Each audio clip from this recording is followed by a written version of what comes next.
Здравствуйте, вы смотрите новости Татарстана. В студии Султан Нугайбеков. Я и мои коллеги расскажем о главных событиях дня. И вот что будет в выпуске.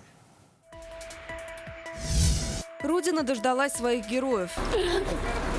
В отпуск прибыли первые мобилизованные. Моменты встречи увидела Лина Зинатуллина. Весеннее обострение. Собак много, слов нету. Страшно очень даже ходить, конечно. На улицах Казани вновь появляются своры бродячих собак, где они бегают без надзора и что думают люди, расскажет Рамиль Шайдуллин. Средневековые мотивы в современном представлении. Здесь образы представлены в том виде, в котором их нейронная сеть при обучении подчеркнула. В Татарстане впервые открылась выставка картин, нарисованных нейросетью. О творчестве искусственного интеллекта расскажет Алена Струминская. Сегодня по всей стране семьи встречают своих близких из зоны СВО. Они возвращаются в свой первый отпуск. В Татарстан также прибыла первая группа мобилизованных. Их у центрального стадиона Казани встречали жены, дети и родители. Эти трогательные кадры никого не смогут оставить равнодушными. Вместе с семьями они проведут 2 недели. Таков отпуск для каждого участника СВО, который установил президент Владимир Путин. Из столицы бойцы разъехались по своим районам и городам: Балтаси, Пестрецы, Тукаевский, Сарманово, Набережные Челны, Нижнекамск и Альметьевск. Ряд военнослужащих отправились в свои республики: Башкортостан, Чувашию, Марел, Удмуртию. Как это было, увидела Лина Зинатуллина. Эти мгновения самые драгоценные и для тех, кто в автобусе, и для тех, кто на улице. Практически у стен Кремля встречают наших героев, татарстанцев из зоны спецоперации.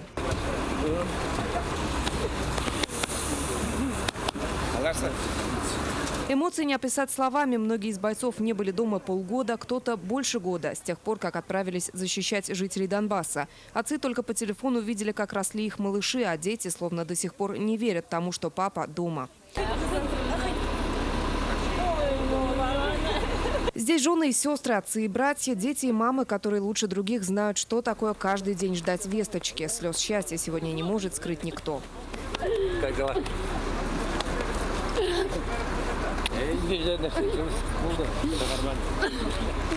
Установить регулярный отпуск для каждого участника СВО поручил Владимир Путин. Он объявил это, обращаясь к Федеральному собранию. 2 недели на отдых дома, не считая дороги, гарантируется всем, не реже, чем раз в полгода. Так, слезами счастья и крепкими объятиями отпускников встречали в Альметьевске. Домой к семьям приехали и уроженцы города, и жители соседнего Сарманова.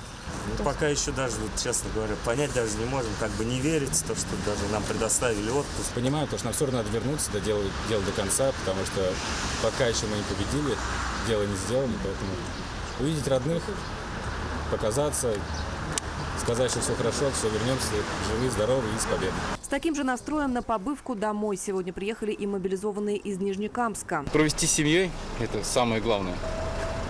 Просто отдохнуть и все.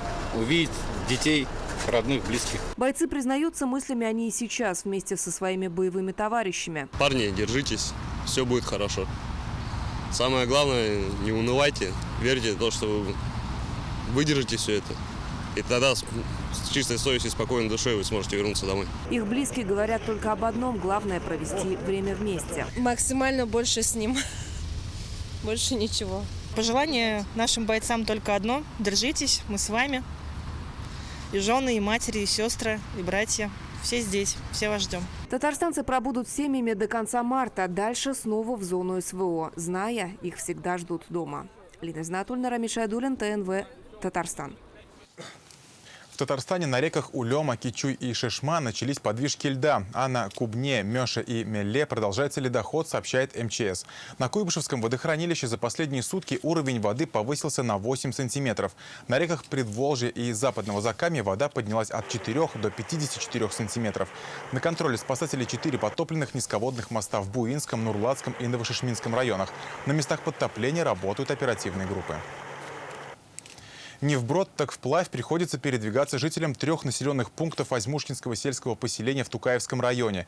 Деревни затопило талыми водами. Водители буквально плывут и переживают. Если температура задержится на плюсовых показателях, проблема может усугубиться. Местные жители пытались решить вопрос самостоятельно. Прошлой весной за свой счет засыпали ямы на дороге, чтобы вода не скапливалась. Но этого хватило ненадолго. Теперь приобрели помпу, чтобы откачивать воду из луж. Мы прошлый год здесь сделали, и позапрошлый год засыпали. И все это уходит, улетает. Вчера вечером здесь вытаскивали машины, и эвакуаторы, и друг друга тянули. 3 машины застряли. Мы посмотрим именно куда отвезти воду. Но просто уровень это вот не позволяет просто так отвезти воду. Если ниже там тоже водоотведением сделать, она приходится на частную территорию. Опять-таки частники согласятся, не согласятся, чтобы на их территорию. Пока временно направить уж вот эту воду. В Татарстане очередной случай неадекватного поведения собак, уже 3-й за март. На этот раз в казанском поселке Новое Победилово. И каждый раз ситуация все напряженнее. У собак брачный сезон, в это время они особенно агрессивны. Как на это реагируют отловщики, что делается для того, чтобы собаки не представляли опасности человеку и действенны ли такие меры? Ответы в нашем репортаже.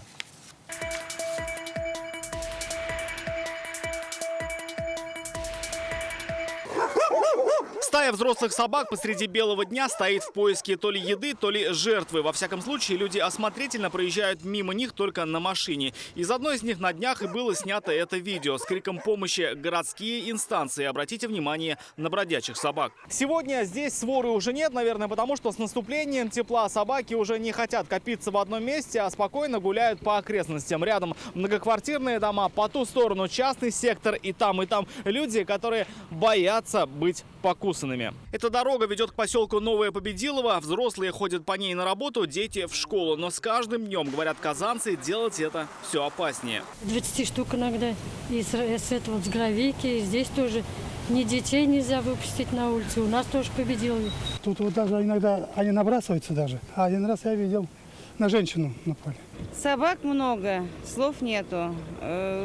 Страшно очень даже ходить, конечно. К счастью для местных жителей, собак уже отловили. Как сообщили в приюте зооцентра, обращений к ним не поступало, но они сами увидели эти кадры в соцсетях. Жалобы есть и в Народном контроле, где с начала марта 3 сообщения про собак. 14 марта специалисты выехали на место и отловили 5 самых агрессивных животных. Они сейчас в данный момент находятся у нас в приюте, проходят карантинное содержание, и в дальнейшем уже животные будут параситизованы либо кастрированы, и по мере выявления, допустим, мотивированной либо не мотивированной агрессии будут уже смотреть. По поведенческому моменту вопрос сложный. Иногда бывает стерилизация срабатывает в положительную сторону, иногда наоборот. Однако, как объясняют профессиональные собаководы, чипирование и стерилизация – это далеко не панацея. Собаки никогда не теряют своих инстинктов и, попав в стаю, снова могут проявить агрессию. Тем более сейчас, когда начались брачные игры. В этот момент кобели становятся агрессивными, потому что идет конкуренция как бы за невесту. И вот, упаси Господь, попасть вот под этот момент, когда вы окажетесь на пути такой стаи. Самый хороший способ – это нужно избегать.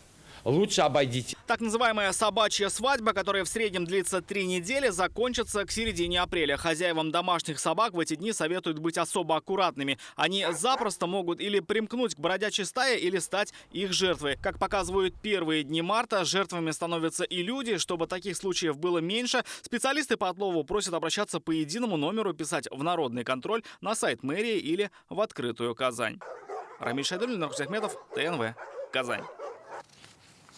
В Казани закрылось представительство Госжилфонда на Читаево. Как нам сообщили в пресс-службе ведомства, большинство участников программы социальной ипотеки проживают в микрорайонах М14 и Салават-Кюпере. Раньше за справками и консультацией им приходилось ездить в офис на Читаево. Для их удобства представительство открыли в районах проживания. Офис Салават-Кюпере заработал в 2019 году, в микрорайоне М14 появился в декабре. Завтра в республике откроются первые весенние сельхозярмарки. Татарстанцам представят большой ассортимент товаров – мясо, овощи, разливное молоко и другие фермерские продукты. Их привезут из районов и будут продавать по ценам ниже рыночных. Напомним, в прошлом году на субботних сельхозярмарках жители закупили продуктов более чем на 2 миллиарда рублей. В этом году ярмарки продлятся до 23 апреля. Торговля развернется с 6 утра и до полудня. Их проводят по поручению Рустама Миниханова. В Казани будут работать 14 площадок, 3 в Нижнекамске, по 2 в Набережных Челнах и Зеленодольске.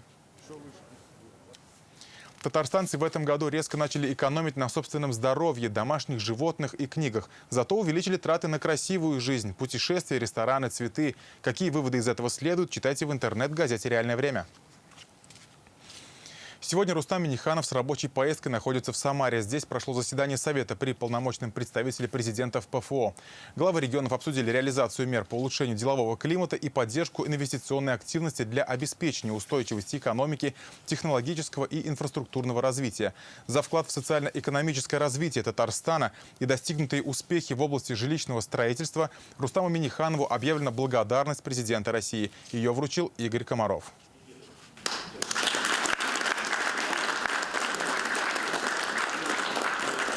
Ограничение ситуации в экономике в целом по Приволжскому федеральному округу характеризуется относительной стабильностью и соответствует общероссийским тенденциям. При этом по ряду ключевых показателей округ демонстрирует рост.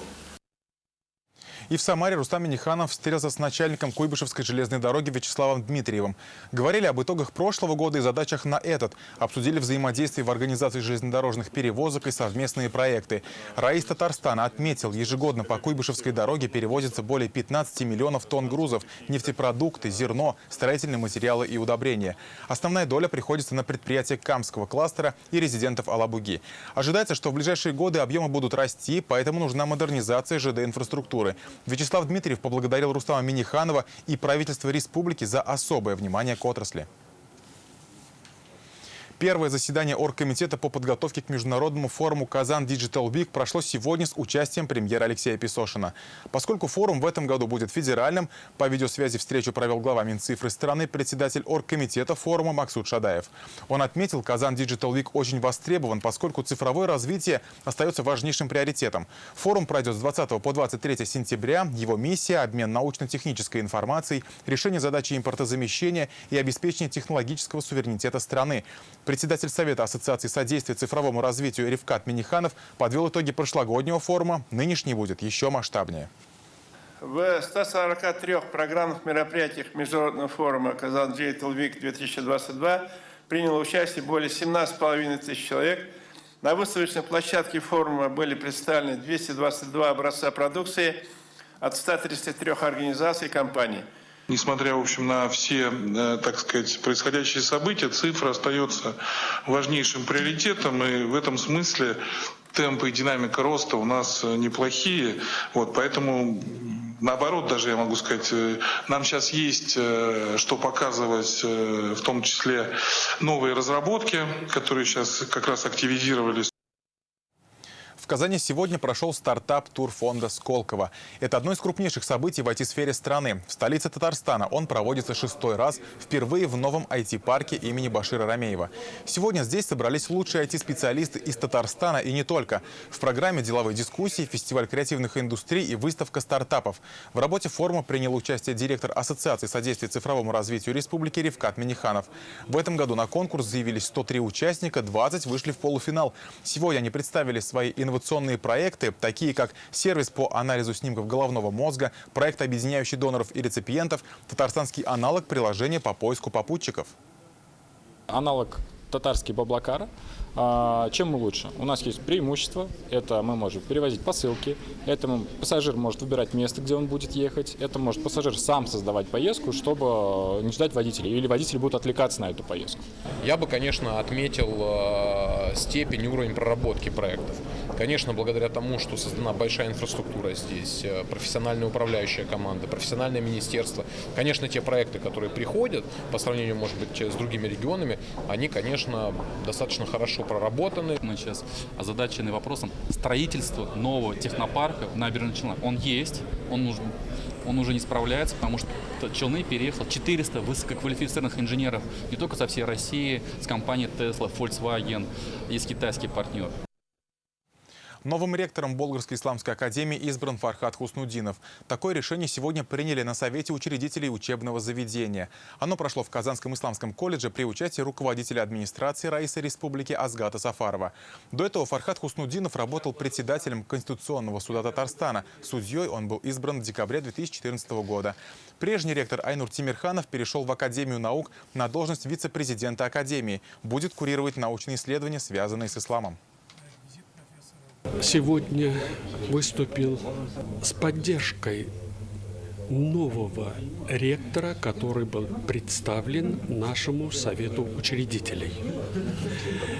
Искренне поблагодарил бывшего исполняющего обязанности ректора Булгарской исламской академии Айнур Ахатовича.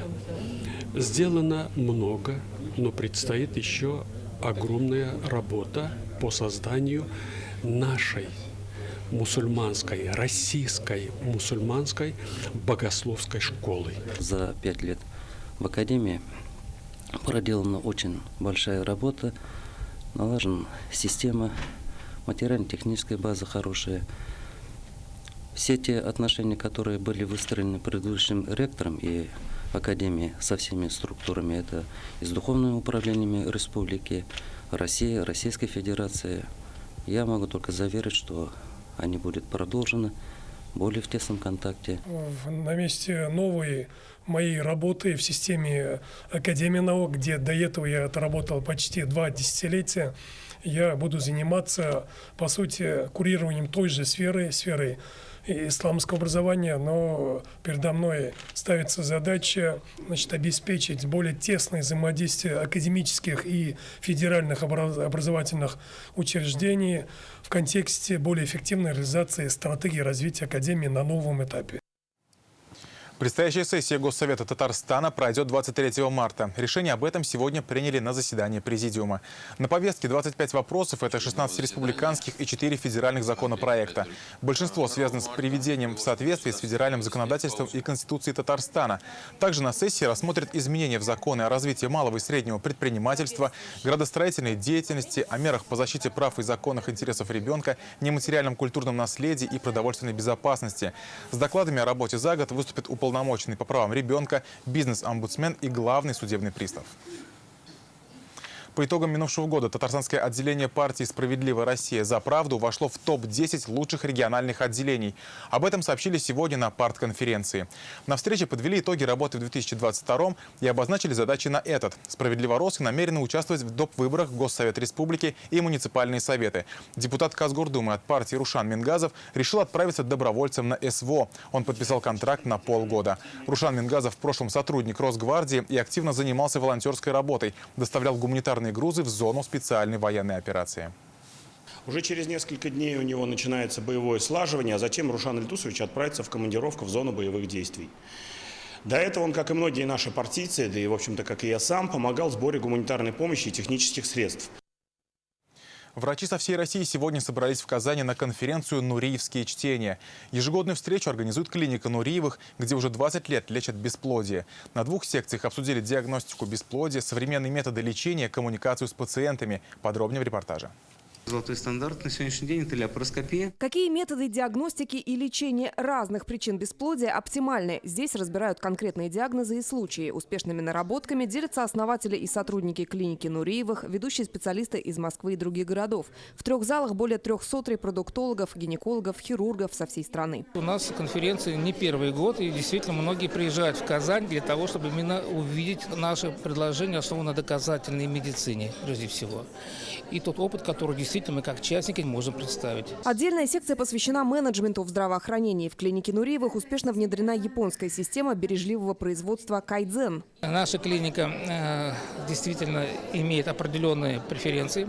Мы все-таки единственная система здравоохранения, которая из рук Toyota, президента компании Toyota, получили определенную премию, бронзовый уровень. Поэтому этот опыт, я считаю, надо действительно делиться. Эффективно организованные рабочие процессы, доказательная медицина избавляют от ненужных анализов и лишних рисков и приближают главную цель. Так, благодаря врачам клиники Нуриевых родились больше 8 тысяч малышей.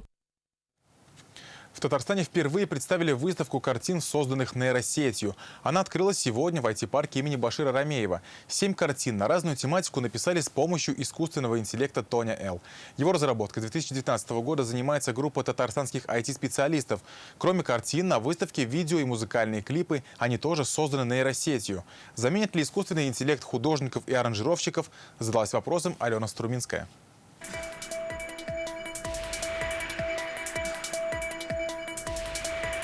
Вот эта картина сделана в один заход.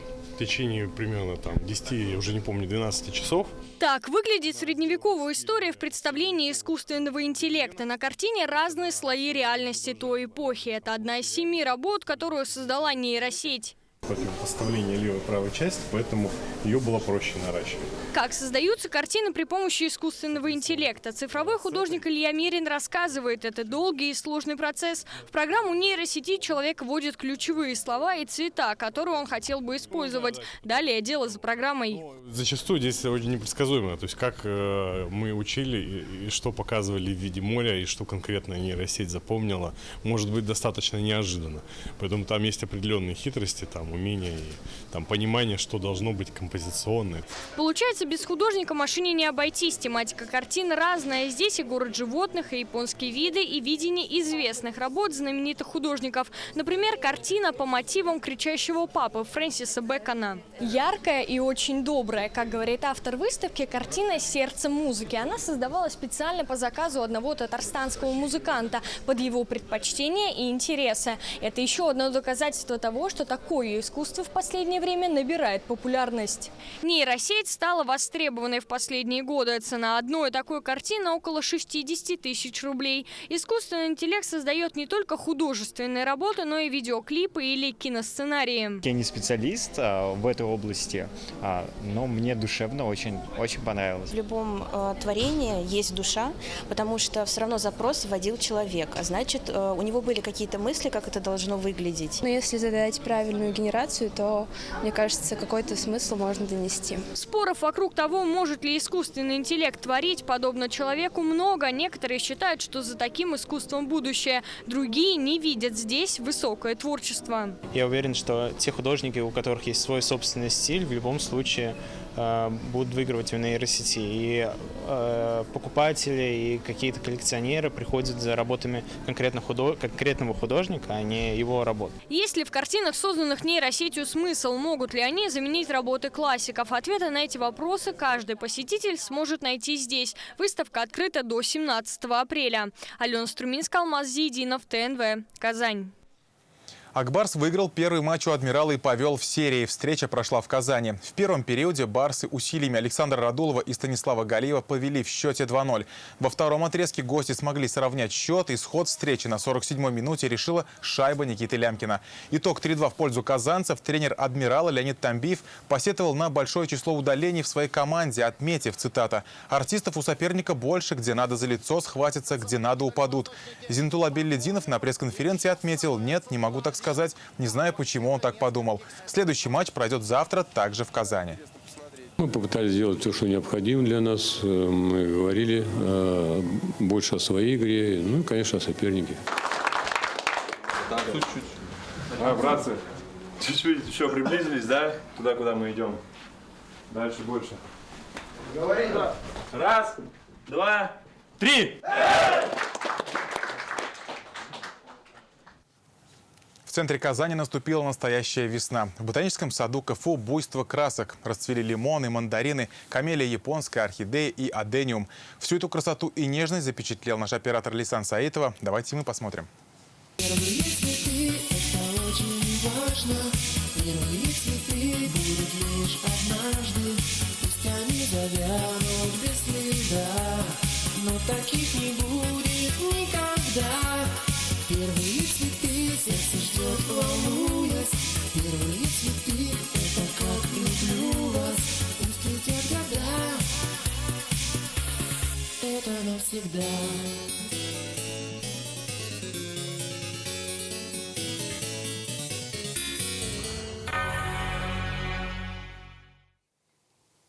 На этом все. Еще больше информации в нашей группе ВКонтакте и Телеграм-канале. Также наши выпуски доступны на платформе Рутюб. Далее рубрика «Смысл» с Тимуром Бикмурзиным и прогноз погоды с Дианой Асгар. До встречи.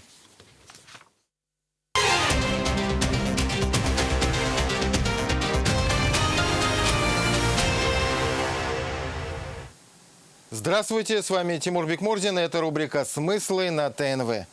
Во времена Советского Союза была, на мой взгляд, замечательная песня со смыслом на стихи Роберта Рождественского в исполнении Софии Ротару. Называлась «Родина моя». Я где-то читал и слышал, что ее чуть ли не называют первым советским рэпом. Не суть. Вы вслушаетесь в слова, насколько они точные, емкие, завораживающие. Я, ты, он, она, вместе целая страна, вместе дружная семья. В слове «мы» 100 тысяч «я». Как круто, как актуально даже сейчас. Я иногда думаю, нам бы почаще обращаться к советскому опыту, перенимать из него все самое лучшее. Даже не сомневаюсь, современная молодежь и правильно воспримет, и поддержит. Надо только грамотно, умело донести, объяснить смыслы. Вот мы сейчас слышим, мы должны победить в этом историческом противостоянии с коллективным Западом. А победить мы обязаны не только на поле военных сражений на Украине.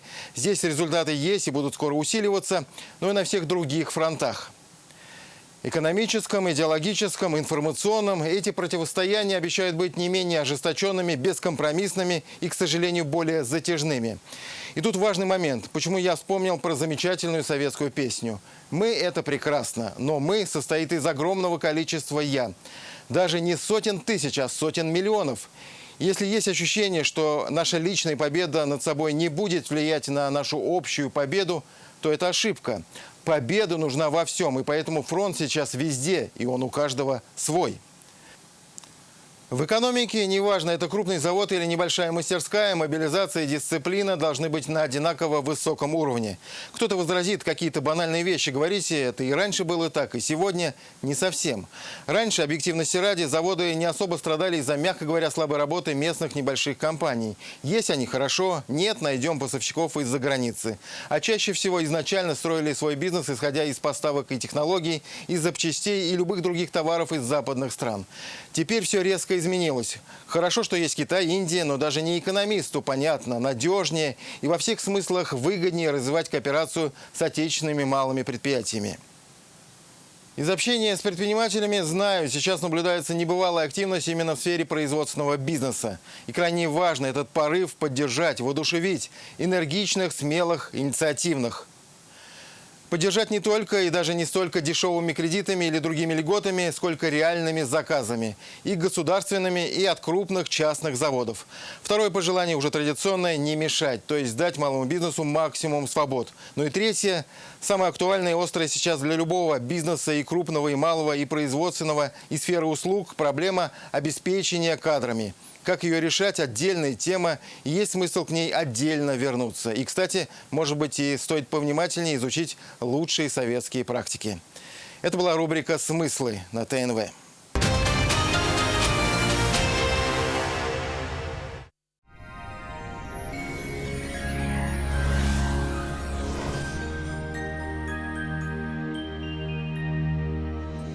Здравствуйте! После значительного потепления мы ощутили приход весны. Но не тут-то было. К субботе снова подморозит. По данным сервиса Яндекс.Погода, в ближайшие сутки в Бугульме, Бавлах, Азнакаево прояснится, осадки прекратятся. Ночью ожидается около 0 градусов, местами до +2, днем 1 градус тепла. Непредсказуемая погода в набережных Челнах, Нижнекамске и Елабуге. Ожидается дождь и даже снег. Ночью и днем около 0 градусов. В Агрызе, Менделеевске, Актаныше облачно. Осадки в виде снега и дождя. Ожидается около 0 градусов в ночное время и 2 градуса тепла днем. В Варске, Кукмаре, Балтаси осадки в виде снега ожидаются ночью и 1 градус со знаком минус. Днем около 1 градуса тепла. В Болгаре, Дорожаном, Буинске в ночные часы ожидается снег и до -1, днем до +1. В Альметьевске, Чистополе, Мамадыше нас также радуют осадки. Ночью до +1, а днем от 0 до 3 градусов тепла. В воскресенье сохранится слабоморозная погода без осадков. Банк Аверс оказывает весь спектр банковских услуг для частных лиц и корпоративных клиентов.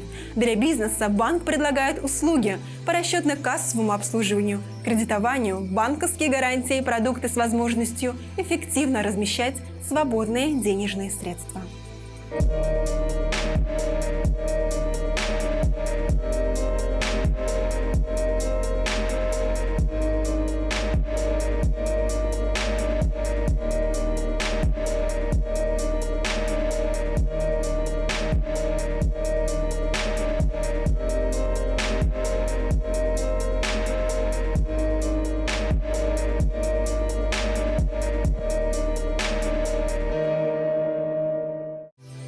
Санчи – сокровище китайской медицины. Дает энергию, укрепляет иммунитет, нормализует сон, способствует устранению головных болей и хронической усталости.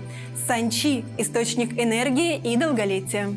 20 марта в аптеках Farmland на Санчи скидка 20%.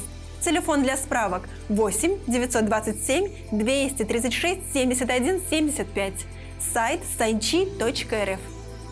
В Казани ночью ожидается снег и около 0 градусов. Днем прояснится, и столбики термометров покажут около 2 градусов тепла. К вечеру станет прохладнее, до -2. Ветер южный, умеренный, атмосферное давление повышенное, влажность воздуха около 71%. Магнитное поле Земли спокойное. Но погодные условия все еще некомфортны для самочувствия.